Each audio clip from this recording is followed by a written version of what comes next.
kasih tahu semua itu terumul itu. Jokowi jadi presiden karena saya.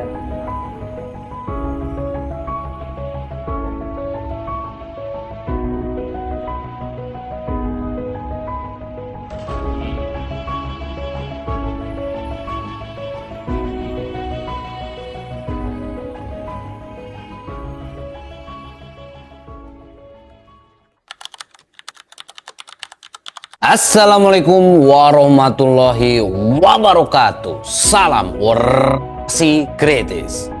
Saudara-saudara sebangsa dan setanah air, ada satu pertanyaan yang jarang benar-benar dijawab dalam politik tentang siapa yang sebenarnya menciptakan kekuasaan. Apakah seorang pemimpin lahir dari kehendaknya sendiri atau justru dibentuk, didorong, bahkan dirancang oleh tangan-tangan lain di belakang layar? Pertanyaan itu mungkin terdengar abstrak, tapi hari ini ia menjadi nyata. Ketika Yusuf Kala secara terbuka menyatakan perannya dalam perjalanan politik Joko Widodo, ketika PDIP mulai berbicara tentang jejak pengkhianatan, dan ketika relasi lama antara kekuasaan dan loyalitas tiba-tiba dipertanyakan kembali, saudara-saudara. Kita tidak lagi menyaksikan sekedar perbedaan pendapat. Ini adalah perebutan narasi. Di satu sisi ada klaim bahwa seorang presiden tidak berdiri sendiri, bahwa ada arsitek politik di belakangnya. Di sisi lain ada citra tentang kesederhanaan, tentang seorang orang kampung yang naik karena kerja dan momentum. Namun yang membuat situasi ini menjadi lebih menarik adalah bagaimana semua ini muncul di tengah polemik yang tampaknya sederhana, yaitu tentang sebuah ijazah. Ijazah siapa? Silakan Anda menebak.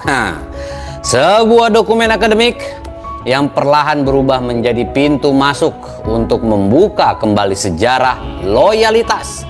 Dan mungkin saudara-saudara, kebenaran yang selama ini tidak pernah benar-benar selesai.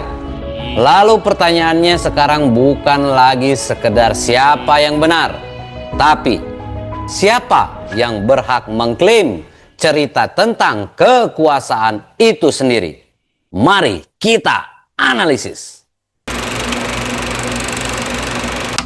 Saudara-saudara, jika kita melihat permukaan dari peristiwa ini, semuanya tampak seperti dinamika politik yang biasa. Pernyataan dilontarkan, respon diberikan, lalu partai ikut bersuara. Namun seperti banyak hal dalam politik, yang terlihat seringkali bukanlah yang sebenarnya terjadi. Ketika Yusuf Kala menyampaikan bahwa dirinya memiliki peran penting dalam mengantarkan Joko Widodo ke kursi kepresidenan, pernyataan itu bukan sekedar nostalgia politik. Itu adalah klaim atas sejarah. Dalam politik, sejarah bukan sekedar catatan masa lalu. Ia adalah alat legitimasi. Siapa yang menguasai cerita, dia yang menguasai makna dari kekuasaan itu sendiri. Di sisi lain, respon dari Jokowi yang menyebut dirinya orang kampung terdengar sederhana, hampir merendah. Namun justru disitulah letak kekuatannya. Citra orang biasa adalah fondasi dari legitimasi populis.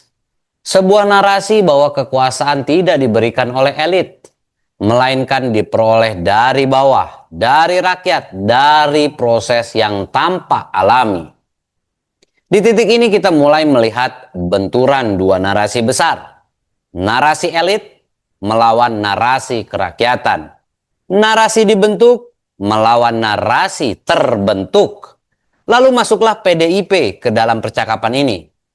Partai yang dulu menjadi kendaraan politik utama Jokowi, kini justru mengangkat kembali istilah yang lebih tajam, yaitu pengkhianatan.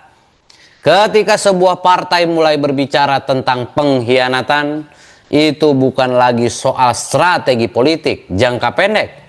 Itu adalah sinyal, saudara-saudara, bahwa relasi kekuasaan telah retak di tingkat paling dalam, yaitu di tingkat kepercayaan. Dan disinilah situasi menjadi semakin kompleks. Karena kita tidak hanya melihat hubungan antara individu seperti Yusuf Kala dan Joko Widodo. Kita juga melihat dinamika antara kekuatan politik besar, antara figur, partai, dan jaringan kekuasaan yang selama ini bekerja di balik layar. Namun ada satu lapisan yang sering terlewatkan. Mengapa semua ini muncul sekarang, saudara-saudara? Mengapa pernyataan lama diangkat kembali? Dan mengapa relasi yang dulu tampak solid tiba-tiba dipertanyakan? Jawabannya mungkin tidak berdiri sendiri. Ia terhubung dengan momentum. Dan momentum itu adalah polemik ijazah Bung Jack. Isu yang pada awalnya tampak administratif perlahan berubah menjadi simbol. Simbol tentang keaslian, tentang kredibilitas, dan pada akhirnya tentang kebenaran. Dalam politik, ketika kebenaran mulai dipertanyakan, maka semua hal lain ikut bergeser. Aliansi menjadi rapuh, narasi menjadi cair, dan masa lalu menjadi senjata. Tidak mengherankan, saudara-saudara, jika kemudian kelompok seperti Bara JP ikut masuk dalam diskursus ini. Mereka mengingatkan kembali bagaimana Yusuf Kala di masa lalu pernah meragukan kapasitas Jokowi.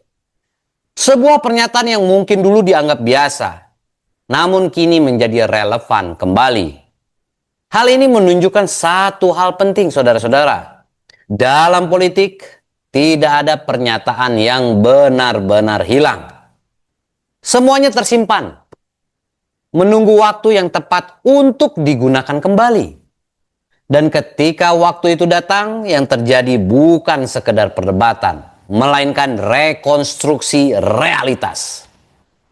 Kita mulai bagaimana setiap pihak mencoba menyusun ulang cerita. Bukan hanya tentang apa yang terjadi, tetapi tentang bagaimana peristiwa itu harus dipahami. Apakah Jokowi adalah hasil dari proses politik yang kompleks, yang melibatkan peran tokoh seperti Yusuf Kala dan dukungan struktur partai seperti PDIP? Atau ia adalah simbol dari mobilitas sosial, seorang figur yang naik karena kehendak rakyat? Pertanyaan ini mungkin tidak pernah benar-benar dijawab secara objektif. Karena dalam politik, kebenaran seringkali bukan soal fakta, saudara-saudara, melainkan soal siapa yang paling berhasil meyakinkan publik.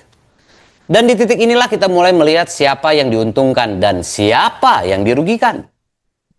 Bagi Yusuf Kala, mengangkat kembali perannya adalah cara untuk menegaskan relevansi, bahwa ia bukan sekedar bagian dari masa lalu, tetapi aktor yang ikut membentuk arah sejarah. Bagi Jokowi, mempertahankan citra kesederhanaan adalah kunci untuk menjaga legitimasi. Karena begitu narasi itu runtuh, maka fondasi kepercayaan publik ikut terguncang.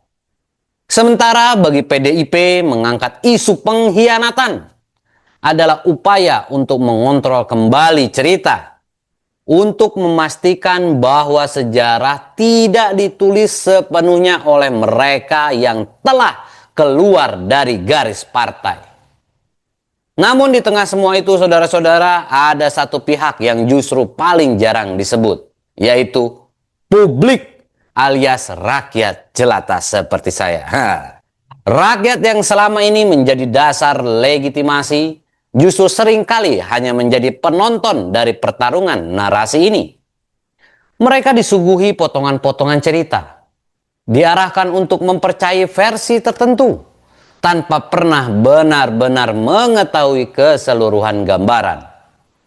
Dan mungkin disitulah ironi terbesar dari semua ini, bahwa dalam sistem yang mengatasnamakan demokrasi, kebenaran tidak selalu ditentukan oleh fakta, melainkan oleh siapa yang paling kuat dalam membentuk persepsi. Dan ketika persepsi menjadi medan utama pertarungan, maka yang diperebutkan bukan lagi sekedar kekuasaan, melainkan makna dari kekuasaan itu sendiri. Saudara-saudara, pada akhirnya apa yang kita saksikan hari ini mungkin bukan sekedar perdebatan antara Yusuf Kala, Joko Widodo, dan PDIP. Ini bukan hanya soal siapa yang berjasa atau siapa yang merasa dihianati. Lebih dari itu, ini adalah pertarungan yang lebih sunyi. Pertarungan untuk menentukan versi mana dari masa lalu yang akan diingat. Karena dalam politik, masa lalu bukan sesuatu yang tetap. Ia bisa ditafsirkan ulang, dipilih, bahkan dihapus sesuai dengan kepentingan hari ini. Ketika Yusuf Kala berbicara tentang perannya, ia sedang menegaskan bahwa kekuasaan tidak pernah lahir sendirian. Ketika Jokowi merespon dengan kesederhanaan, ia sedang mempertahankan bahwa legitimasi berasal dari rakyat. Dan ketika PDIP menyebut tentang pengkhianatan, mereka sedang mencoba mengunci kembali makna loyalitas dalam politik. Namun di balik semua narasi itu ada satu hal yang tetap menggantung, saudara-saudara. Apakah kita sedang mencari kebenaran? Atau hanya memilih cerita yang paling nyaman untuk dipercaya? Dan jika setiap pihak memiliki versinya masing-masing, jika setiap peristiwa bisa ditarik ke arah yang berbeda, maka mungkin masalahnya bukan lagi pada siapa yang benar, tapi pada satu hal yang jauh lebih mendasar, yaitu bahwa dalam dunia politik kebenaran bukanlah sesuatu yang ditemukan, ia dibentuk. Dan ketika kebenaran mulai dibentuk oleh kekuasaan, maka yang tersisa bagi publik bukanlah kepastian, melainkan pilihan untuk percaya atau mempertanyakan semuanya. Sekian dari saya. Tetap waras, tetap kritis. Sampai jumpa di orasi berikutnya.